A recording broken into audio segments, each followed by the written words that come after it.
Hello guys! For today's mini vlog, ayan at gumagawa nga pala ako ng souvenir para sa birthday ng anak ko. Dahil mag-7th birthday na siya, nag-DIY na lang ako ng souvenir para naman mas makatipid ako. Dahil isa nga pala yung napili kong pang souvenir dahil pwede siyang pang bata at pang matanda.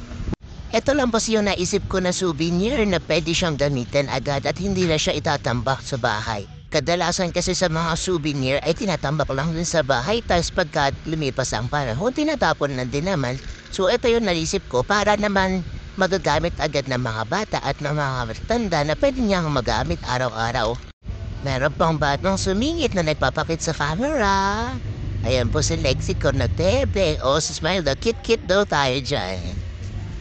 Eto nga, tinatawag pa ako at sabi niya sa akin, Mami, smile ka, smile, Mami. Look at the camera. O yung batang iyan ay sobrang mabait po talaga yung bata. Tinutulungan pa ako, oh. Hindi ko din alam kung tinutulungan ako ng bata o nang gugulo lang. Basta ang gusto niya ay lagi siyang kasama kahit saan ako magpunta. At eto na nga, natapos na natin ang souvenir para sa birthday ni Maxine. Ang next naman tong gagawin ay yung lalagyan ng sticker yung mga pa-prizes naman para sa games naman ni Maxine. Yung napili ko nga palang pa-prizes ay yung pang-paint at saka yung mga pencil na pwedeng magamit sa school.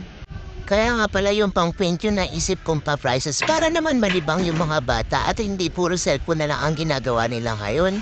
Sa panahon kasi ngayon, halos kadalasan puro mga naglalaro na lang ang bata ay puro mga cellphone na lang. Kaya ayan, naisip ko na lang na mag-paint na lang sila para medyo malibang naman sila at magkaroon sila ng mga art activity. Nagustuhan na rin to ni Maxine kaya yung isa dyan, kinuha na rin niya para magamit niya. At eto nga, dumating na rin pala yung isang souvenir na ipamimigay ko sa birthday ni Maxine.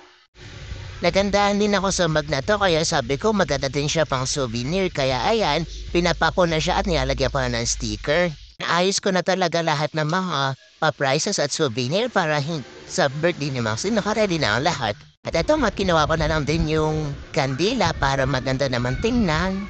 So yun lang. Thank you for watching. Bye!